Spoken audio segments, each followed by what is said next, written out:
Mi estimado hermano, tenga usted un muy buen día. Dios le bendiga. Una vez más agradecidos con nuestro buen Dios por este día que nos da. Quiero invitarlo para que oremos y demos gracias al Señor por lo que Él hace en nuestras vidas. Señor eterno, muchas gracias te damos. Gracias por este tiempo que tenemos. Gracias porque podemos reunirnos una vez más como iglesia y siempre bendecimos tu nombre. Te rogamos porque tú guíes este tiempo y que sea para alabanza y para honra de tu buen nombre. Aplicamos estas cosas en el nombre del Señor Jesús. Amén. Y quiero invitarlo para que sigamos entonando una canción y demos gracias al Señor, porque Él es nuestra roca y como nos hace esa invitación el Salmo 95:1. Venid, aclamemos alegremente a Jehová, cantemos con júbilo a la roca de nuestra salvación. Le invito para que cantemos con júbilo a nuestro buen Dios.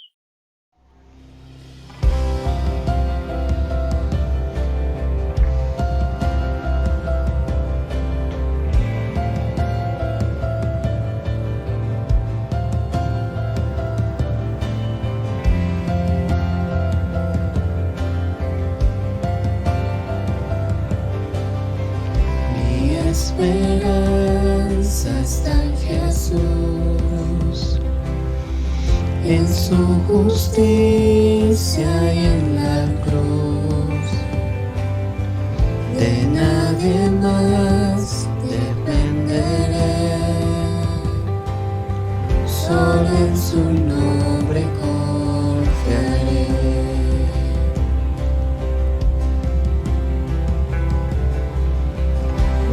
Esperanza está en Jesús, en su justicia y en la cruz. De nadie más dependeré, solo en su nombre confiaré.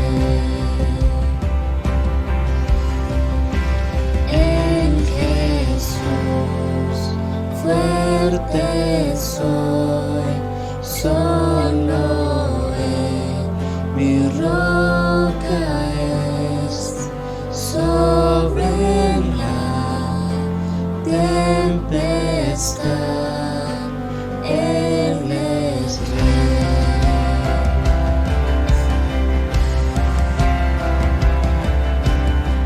Cuando no puedo ver su faz, sé que su gracia es siempre igual. A la tormenta venceré,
estar sin mancha, de Él vendré, justificado por la fe.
Muy bien, mi hermano, recuérdelo siempre.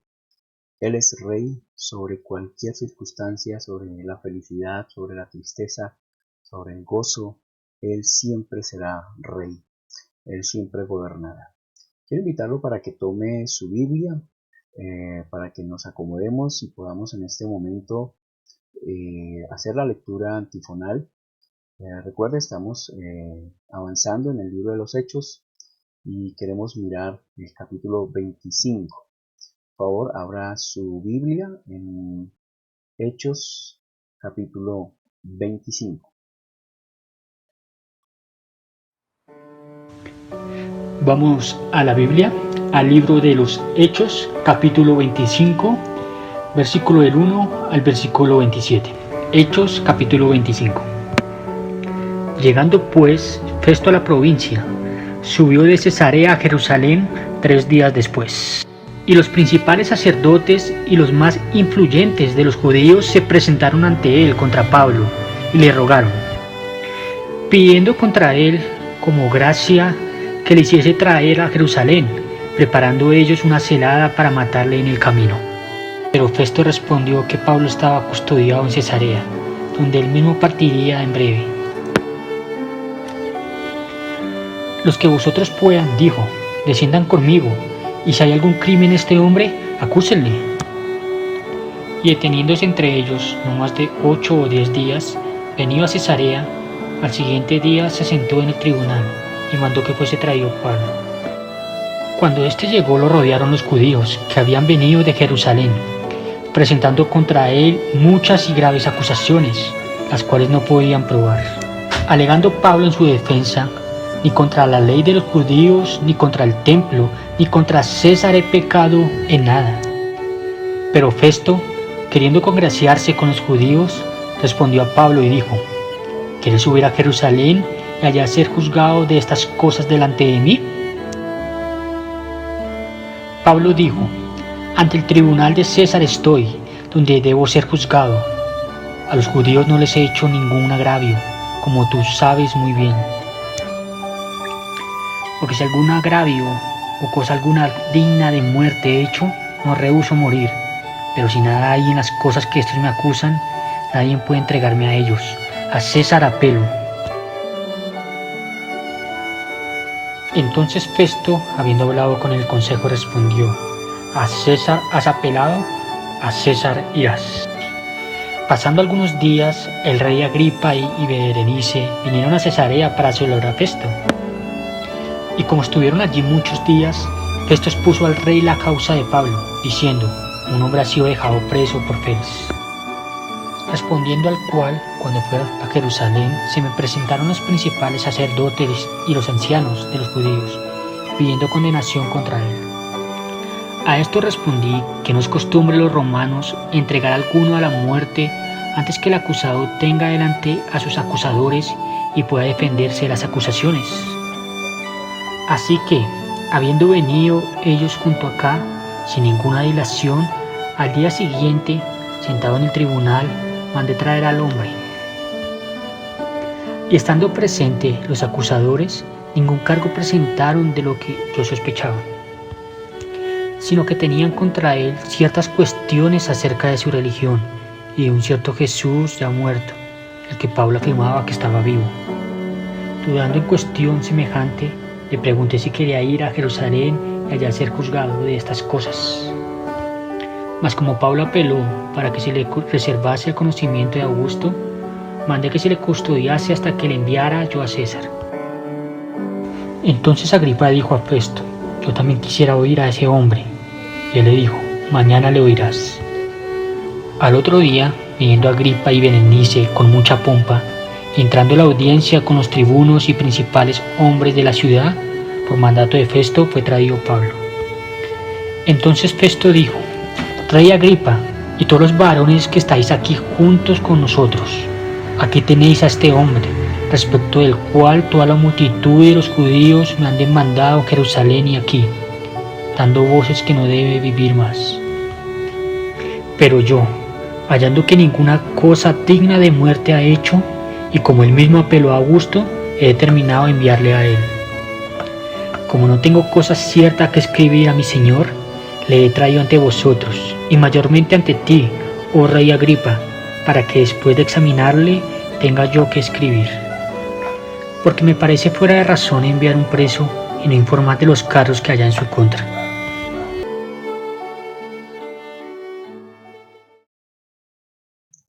Mi hermano, tenga en mente por favor el siguiente salmo, Salmo 145, versículo 1. Te exaltaré, mi Dios, mi Rey, y bendeciré tu nombre eternamente y para siempre. Y cante por favor el siguiente himno.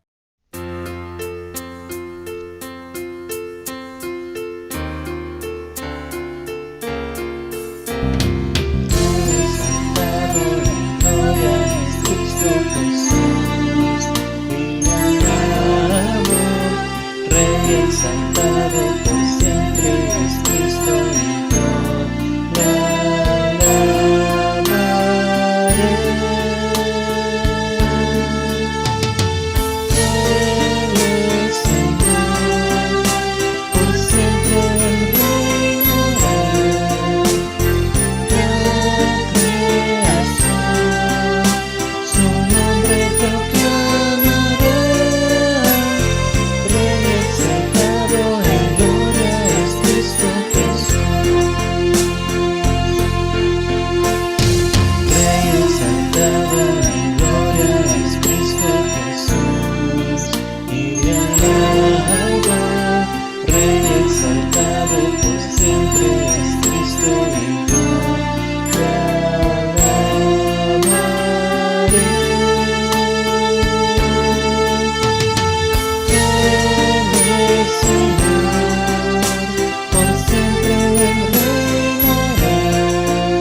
Muy buenos días, hermanos. Los invitamos a que nos acompañen los domingos en nuestro servicio de adoración que se transmitirá a partir de las 10 de la mañana por Zoom y por el canal de YouTube de la Iglesia Bautista Emanuel.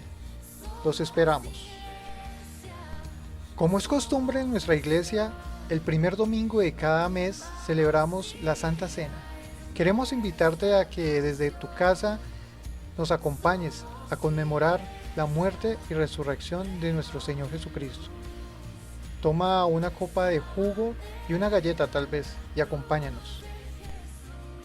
Los días martes y miércoles a partir de las 8 de la noche continuamos con nuestro estudio Vida Cristiana Práctica, que se transmite por Zoom y por el canal de YouTube Iglesia Bautista Emanuel Col. No faltes. Hombres piadosos en tiempos de crisis. La Federación Bautista de Iglesias invita a la reunión anual de caballeros que se realizará el 1 de mayo desde las 4:45 de la tarde. Inscripciones abiertas. Mayor información con el pastor Marco Antonio Orjuela. No te pierdas la reunión de niños todos los sábados a las 4 de la tarde por Zoom.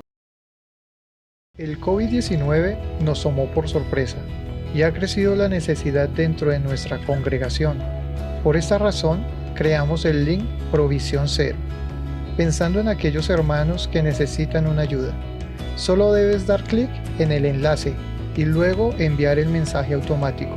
Nos comunicaremos contigo. Así que, según tengamos oportunidad, hagamos bien a todos y mayormente a los de la familia de la fe. Gálatas 6:10.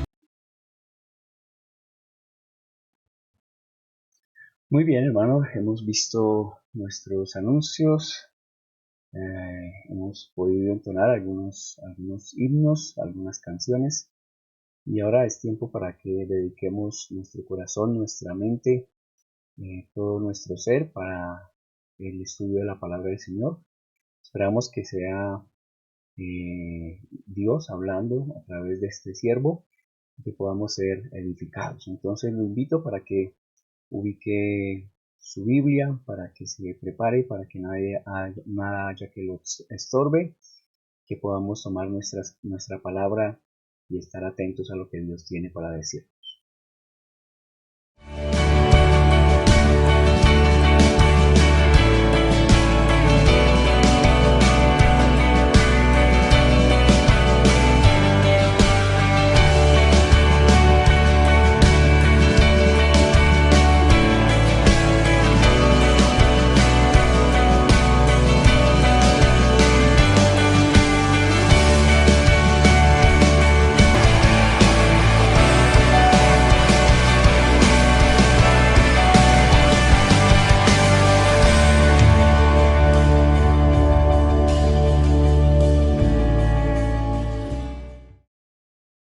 Amado hermano, muy buenos días. Dios le bendiga.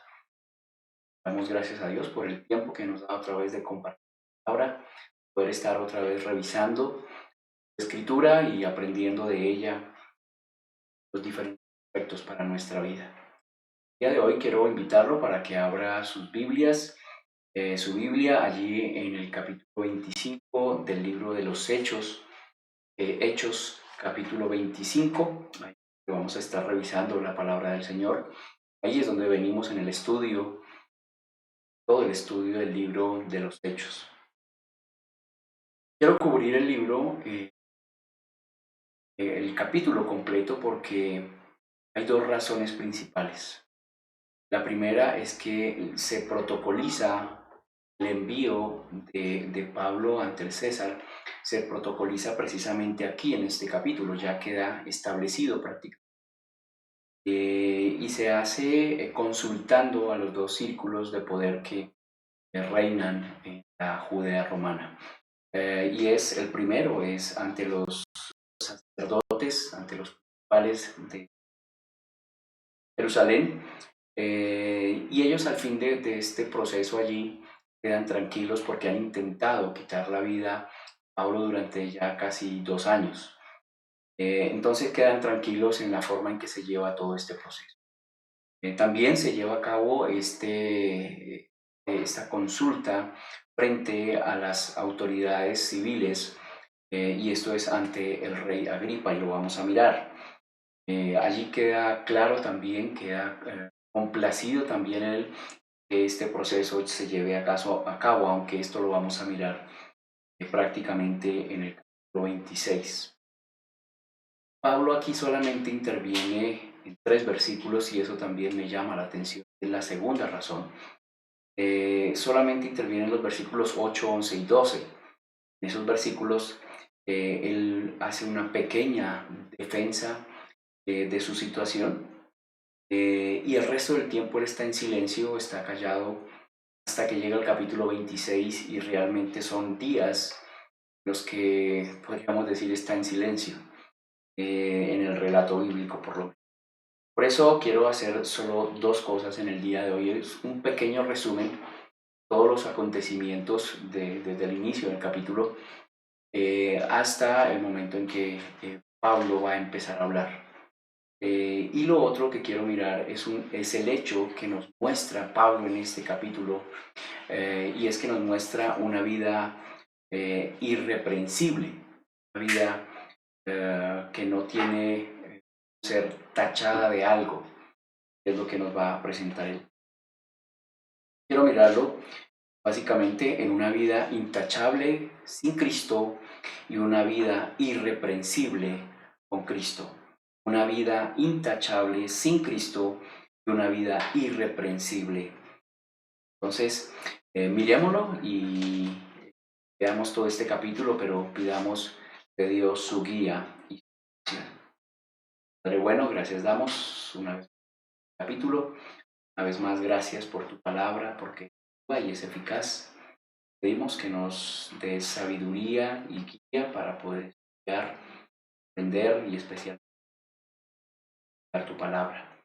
Vamos siempre tu guía, tu dirección.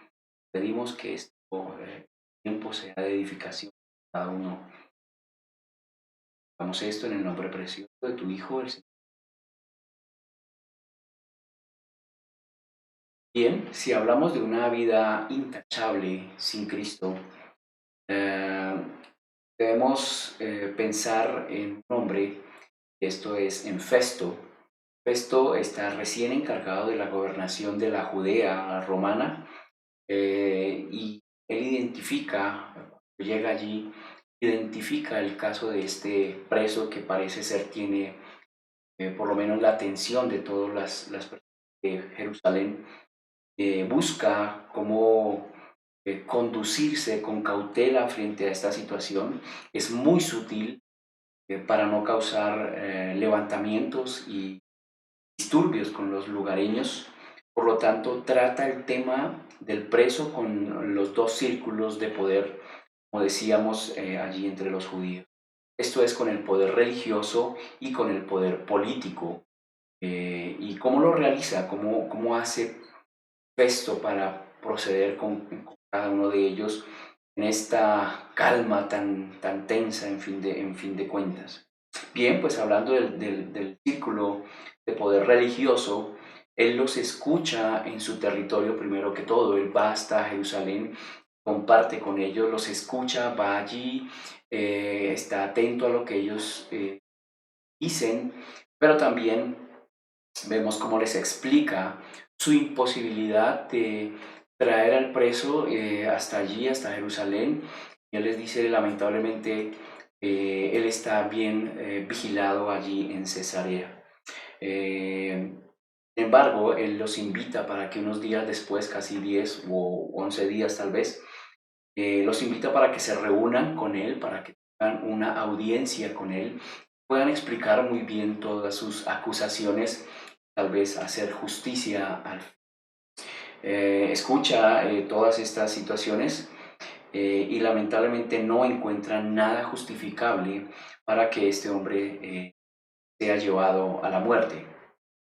Busca congraciarse con ellos, preguntando a Pablo si quisiera ser juzgado en Jerusalén. Tal vez está pensando que como todo el asunto es una cuestión religiosa y Jerusalén es ese lugar específico o de mucha importancia en cuanto a los aspectos religiosos, considera que tal vez puede desear estar allí en medio de ellos, aún tal vez siendo un judío, estar con ellos y tratar este asunto mucho más extensamente. Sin embargo, es interesante la respuesta de Pablo: estoy ante el César y apelo al César para ser juzgado. Y queda allí muy contundente, ¿cierto?, su posición.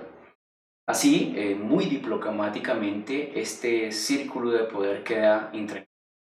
Se hizo todo lo que podía hacerse, por lo menos desde la perspectiva de Festo, para darles una satisfacción en cuanto al asunto. Sin embargo, queda el otro círculo de poder y es político, y para tratarlo entran en escena precisamente el rey Agripa y Berenice, quienes al parecer o son descendientes los dos de los Herodes, y al parecer esta Berenice, una mujer de no muy clara reputación, aún parece ser que Agripa y Berenice, siendo hermanos, parece que tienen una relación incestuosa. Realmente es una situación un poco delicada de ellos, y los vemos, llegan ellos allí a escuchar todo el asunto. El argumento de Festo es que Pablo apeló para ser juzgado ante César, pero no encuentra una causa justificable para enviarlo, por lo que recurre al rey. Esto es dándole una gran importancia al rey. Es él el que puede esclarecer cuál es la acusación con la cual debe enviar a este preso allí frente al César. El rey escucha atentamente y determina una audiencia para el día siguiente. Quiere escuchar al preso y por eso espera hasta el día próximo. Y si vemos todo el relato de cómo llega el rey y todas estas cosas, escuchamos mucha pompa y escuchamos mucho protocolo. Es decir, Festo quiere que esta reunión con el rey se desarrolle muy legalmente, que queden registradas todas las actas, que quede registrado muy legalmente todo, para así no tener que de pronto tener alguna duda o tal vez tener algún inconveniente con el rey. Cerrar este asunto, sin embargo, con el ámbito político no es posible en esta misma capítulo. Por lo menos debemos esperar hasta el capítulo 26 y poder ver cómo se desenlaza. Sin embargo, en la enseñanza que puedo tomar de esta situación es que es admirable el trabajo de Festo. Frente a los judíos es muy cuidadoso en todo lo que requiere su labor propia, es muy diligente. Cada reunión con estos grupos es detallada, a cada grupo le da lo que le corresponde. Honra al rey, respeto a los sacerdotes, y aún si nos damos cuenta, él respeta el conducto regular. Cada una de estas reuniones respeta cómo debe irse a cada uno de ellos. Consulta con el rey, le dice: he tratado ya el tema con los sacerdotes. Es muy juicioso en cada una de estas labores. Sin embargo, no se dejó presionar para quitar la vida a tal vez un hombre inocente. Y en todo esto vemos mucho juicio, mucha dedicación. Podríamos decir que es un gran conocedor de la justicia romana, y eso usted lo puede mirar allí en el versículo 16, en donde él dice: los romanos, a esto respondí que no es costumbre, y es cuando está aclarándole al rey cómo trató el asunto con los sacerdotes.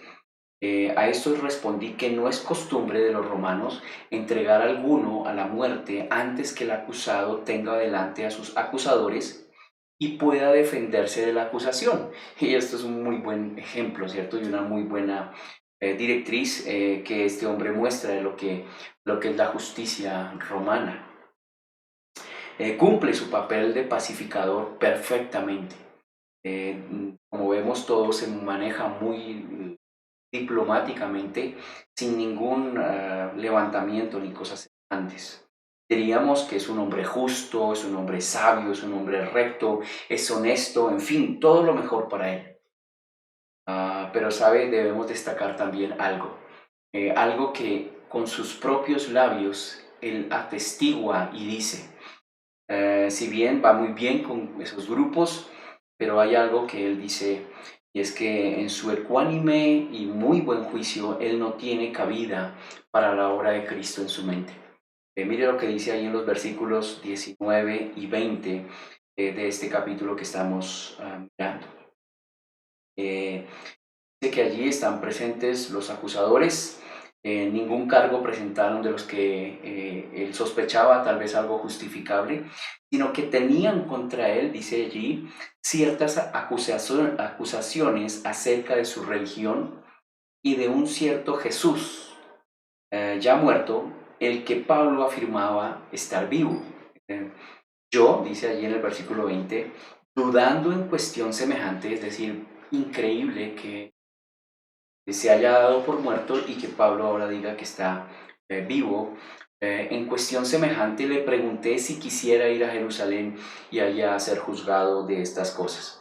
Pues como nos damos cuenta, Festo no tiene en su mente, no tiene en su lógica la posibilidad de aceptar que Cristo había resucitado.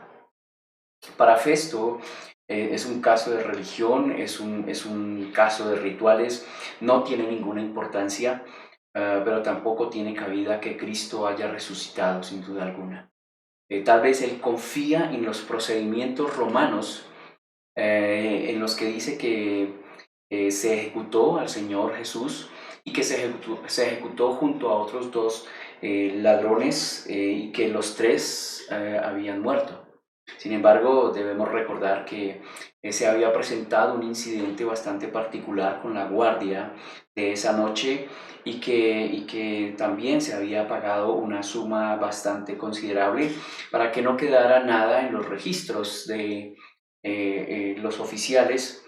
Y luego podemos decir que el juicio de Festo es correcto, su descanso en la justicia romana es correcto, sin embargo la base de su información es equivocada, está viciada por otras cosas.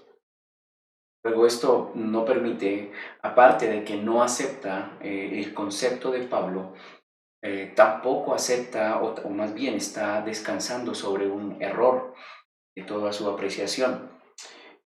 Debemos decir que para muchas personas es difícil aceptar la obra del Señor, a pesar del tiempo, a pesar de las vidas consagradas, a pesar de las vidas transformadas, a pesar de que siguen al Señor fielmente. Muchos, lamentablemente, no tienen cabida en su corazón para Dios. Para ellos, el asunto de la resurrección de Cristo es algo que no tiene explicación. Muchos tienen como base su experiencia y su lógica, por lo tanto nunca les resplandecerá la luz verdadera, nos dice la palabra de Dios. Dice la palabra, porque Dios que mandó que de las tinieblas resplandeciese la luz, es el que resplandeció en nuestros corazones para iluminación del conocimiento de la gloria de Dios en la faz de Jesucristo, y esto lamentablemente para ellos no fue de ninguna manera posible. Como le decía, iniciando, solo quiero mirar dos cosas. La vida intachable sin Cristo, y es la vida intachable de Festo, es la vida de este hombre que ante los demás hombres se comporta perfectamente. Sin embargo, ante Dios este hombre no tiene una correcta disposición. Como decíamos, Pablo solamente menciona algunas palabras en los versículos 8, 11 y 12 y son destacables porque si le vemos, está entre personas que solo quieren su daño. Unos quieren matarle, otros quieren dinero de él y Festo ahora lo que quiere es sencillamente quedar bien con los que está viendo. Por eso, bueno que veamos la vida irreprensible con Cristo. Lo primero que debo decir es que Pablo toma esta posición muy firme de recurrir al César, no porque quiera ser caprichoso, no porque en su corazón él quiera negarse o escuchar a los demás. Sencillamente él sabe que Dios ha dispuesto algo, y es que él debe estar ante el César. Dios quería sacarlo, incluso podríamos decir, de Macedonia, que es de donde él recibió el mensaje, y lo lleva hasta Jerusalén y allí sufre y lo quiere sacar de Jerusalén y lo quiere llevar aún hasta Roma. Y es Dios quien lo quiere hacer y no es él quien tiene ese propósito por dicho.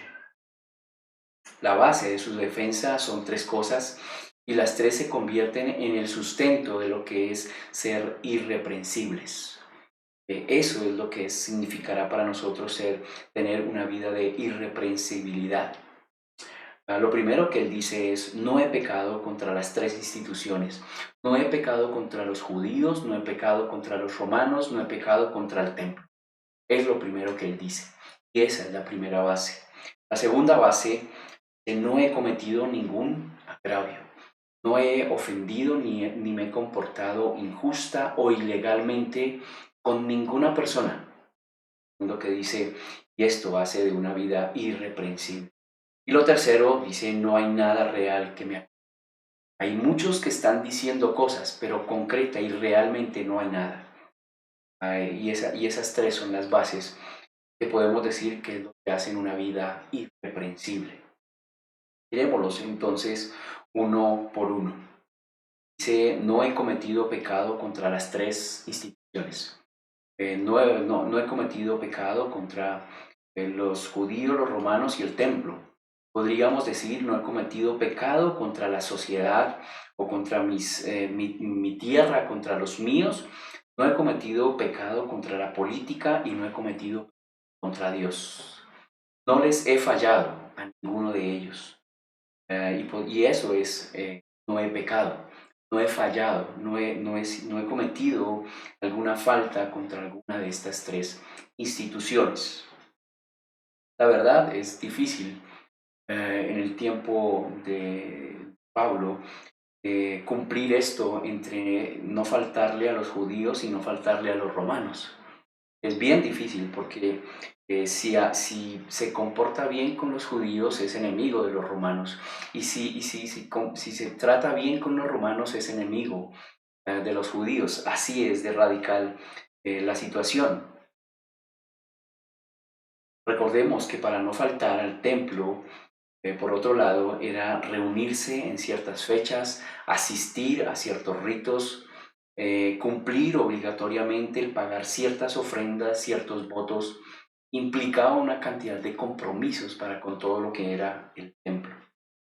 Para no fallar o para no faltar a Roma significaba pagar los impuestos, significaba no ser violento con ellos, significaba no participar en marchas o protestas, significaba estar allí sujeto a pesar de que el mismo imperio podía comportarse injustamente y sin embargo él debía estar, no he fallado para con ellos. Para no fallar a los judíos también representaba el sentirse superior a los gentiles y no mezclarse con ellos en algunas formas y aún hacer muchísimas otras cosas que para un judío representaba serle fiel. Y a todo esto Pablo les dice: no he pecado. Solamente con la sabiduría de Dios, en verdad, solamente con la sabiduría de Dios era posible que él estuviera cumpliendo y no pecando contra ninguno de ellos tres. Si miramos bien, él lo hace cabalmente y lo hace en las fuerzas que Dios le da, no en sus propias capacidades. Lo segundo que él dice es: no he cometido agravio. Es decir, no he hecho ninguna forma, no he hecho nada que sea irregular o ilegal. Él no cometió cosa injusta o no obró ilegalmente en nada frente a ellos.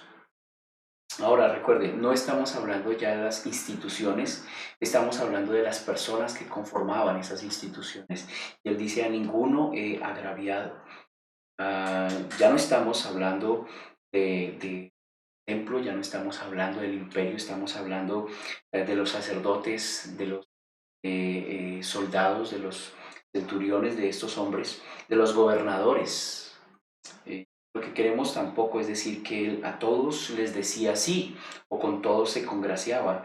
No queremos decir que él se comportaba en una forma tal vez defendiendo a alguno o a otro, sino que él se comportaba legalmente con todos ellos. Ahora, no quiere decir que él no ofendiera a algunos de ellos, pero los ofendía en lo que era correcto, cuando debía hablarles correctamente. Eso sería como en nuestros días, tal vez, decir que trato a una autoridad o a un policía con respeto implique que muchas personas tal vez lo vean como algo desagradable, algo que no está bien. Estamos viendo que en nuestros días ir en contra de las autoridades es lo que está de moda, es lo que es correcto. Pues bien, Pablo se comporta correctamente con las autoridades sin irrespetarlas, sino que está allí bien frente a cada uno de ellos. Lo siguiente que él dice es: no hay nada real que me acuse.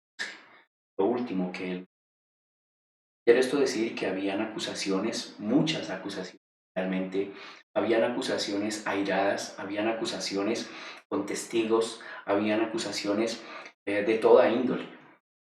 Lo interesante es que estas acusaciones vienen de parte de hombres que deberían ser veraces, como los sacerdotes y los escribas, fariseos, hombres que deberían ser en todas sus palabras bastante reales. Sin embargo, él lo dice y frente a ellos, frente a otras autoridades, dice: no hay nada, nada de lo que están diciendo real y concreto. Y es verdad, pueden haber muchas acusaciones frente a nuestras vidas, pero lo importante es que nada de estas cosas sean reales, nada de esto sea verdad. Decían de Pablo que no guardaba los ritos, y sin embargo lo tomaron arrestado en el templo cuando pagaba un voto. Decían que había ingresado a los gentiles al templo. Sin embargo, sabemos que en el mismo templo había un atrio, en parte del atrio había un lugar específico para los gentiles, y esto no representaba ninguna ofensa. Decían que era sedicioso contra Roma, y él mismo era romano. Nada de lo que tenían contra él realmente era algo verdadero. Todo esto todo era demostrable. Como parece imposible, la verdad, tener una vida así, pero si caminamos con Dios, sin lugar a dudas que sí es posible. Varios escritores nos invitan para que caminemos con el Señor, para que tengamos su gracia, para que nosotros podamos tener esa forma de estar bien frente a todos ellos. Dice, hablando un poquito de esto en Santiago, pero Él da mayor gracia. Por esto dice: Dios resiste a los soberbios, da gracia a los humildes. Y en otra porción, Pedro, hablando, mostrando esta situación, 1 Pedro 5:5, ha dado consejo a diferentes grupos, y termina con los jóvenes y dice: igualmente, jóvenes, estad sujetos a los ancianos y a todos, sumisos unos a otros, revestidos de humildad. Y da la razón el por qué debemos revestirnos todos de la humildad. Dice: Dios resiste a los soberbios y da gracia a humildes. Y por eso es que Pablo puede con toda tranquilidad saber, estar seguro que está siendo irreprensible frente a todos ellos, y aún frente a Dios, es delante de quien más es importante ser irreprensible. Pero lo mejor de todo esto, que por este tipo de vida que llevó Pablo, es que deja su doctrina contaminada por completo de este principio. Los obispos deben ser irreprensibles, el creyente debe ser irreprensible. Él manifestaba en todas sus enseñanzas exactamente ello, la irreprensibilidad. En Filipenses capítulo 3, versículo 6, antes de ser creyente, él era irreprensible en cuanto a las cosas de la ley, no fallaba a estas cosas. En 1 Tesalonicenses 5:23 nos dice que también deberíamos ser irreprensibles preparados para el momento en el que el Señor venga. Dice, y el mismo Dios de paz os santifique por completo, todo vuestro ser, espíritu, alma y cuerpo sea guardado irreprensible para la venida de nuestro Señor Jesucristo. Entonces, gracias a Dios por ese carácter que su vida por completo lo mostró. Cuando está enviando carta a Timoteo, quiere unos obispos, quiere unos líderes que sean irreprensibles en todas las áreas de su vida, tanto personal como en su ministerio. En Tito nuevamente lo recuerda, capítulo 1, en el versículo 7 también. Lo anima, lo invita, dice allí, porque es necesario que el obispo sea irreprensible como administrador de Dios, no soberbio, no iracundo, no dado al vino, no pendenciero, no codicioso de ganancias deshonestas, nos dice, termina diciendo allí. Entonces, esta manera de vida de Pablo es muy bueno porque creo que no es solamente para una situación, para una circunstancia, era su vida. Y aún en sus enseñanzas queda esta característica. No cabe duda, dando la condición de estos dos hombres, no cabe duda que estamos frente a dos grandes hombres. Esto, procurando estar muy bien en lo que desempeñaba en su labor, un gran hombre, sin duda alguna. Tal vez con sus errores, como todo ser humano, pero allí portándose en su momento y en su contexto adecuadamente. Pero también vemos a Pablo y debemos decir que Pablo escoge lo mejor, que Pablo quiere ser no intachable, sino irreprensible frente a Dios. Para él es mucho más importante agradarle a Dios en todas las cosas. Un hombre irreprensible por su rectitud ante Dios, antes que su rectitud ante los hombres, y sin duda un llamado para nosotros como seguidores de Dios, tener una vida frente no solamente a las personas, sino a las instituciones, y aún estar preparados para que muchos traigan cosas frente a nosotros, pero que ninguna de esas acusaciones. Más aún, Pablo nos invita a tener una vida, una carrera por completo que le agrade a Dios, una vida de creyentes que sea agradable frente a Él. Nos dice en 1 Timoteo capítulo 6, el versículo 11, empezando, mas tú, hombre de Dios, huye de estas cosas, lo que ha mostrado antes, sigue la justicia, la piedad, la fe, el amor, la paciencia, la mansedumbre. Pelea la buena batalla de la fe, echa mano de la vida eterna, a la cual asimismo fuiste llamado, habiendo hecho la buena profesión delante de muchos testigos. Te mando delante de Dios, que da vida a todas las cosas, de Jesucristo, que dio testimonio de la buena profesión delante de Poncio Pilato, que guardes el mandamiento sin mácula, irreprensión, es ser irreprensible, hasta la aparición de nuestro Señor Jesucristo, la cual a su tiempo mostrará en bienaventurado y solo soberano, Rey de reyes y Señor de señores, al único que tiene inmortalidad, que habita en luz inaccesible, a quien ninguno de los hombres ha visto ni puede ver, al cual sea la honra y el imperio sempiterno. Amén. Pues bien, creo que es una muy buena invitación que nos hace Pablo, como lo hace también en 1 Tesalonicenses. Estemos teniendo una vida que sea agradable al Señor, que estemos dispuestos a negarnos a nosotros mismos, a luchar con aquellas cosas que para nosotros sean difíciles, tengamos una vida irreprensible ante nuestro buen Dios. Pero debemos preguntarnos entonces, ¿sigo yo a Dios? Quiero no solamente ser intachable frente a los hombres, sino que quiero seguir a Dios. Es decir, quiero ser irreprensible frente a Él. Una buena pregunta, ¿cierto? Muchos queremos agradar a los hombres, pero quien debemos agradar es a nuestro buen Dios. ¿En qué área de mi vida soy reprensible? ¿En qué área de mi vida tengo tacha?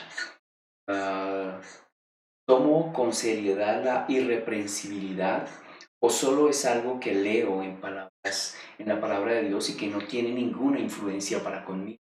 Es algo que creo que es muy bueno para los hombres de la Escritura, pero que no queda para mi vida. Yo deberíamos revisar nuestra vida en todo aspecto. Tomo con seriedad la irreprensibilidad, no porque piense que voy a ser un líder, soy un seguidor del Señor. Debo ser como es nuestra vida. Ruego a Dios, pongamos frente a la Escritura y que queramos ser reprensibles en todo aspecto. Señor, muchas gracias te damos, muchas gracias otra vez. Palabra, gracias que nos muestras grandes hombres, pero hombres que están dados delante tuyo. Quieren, Señor, y anhelan la gracia tuya.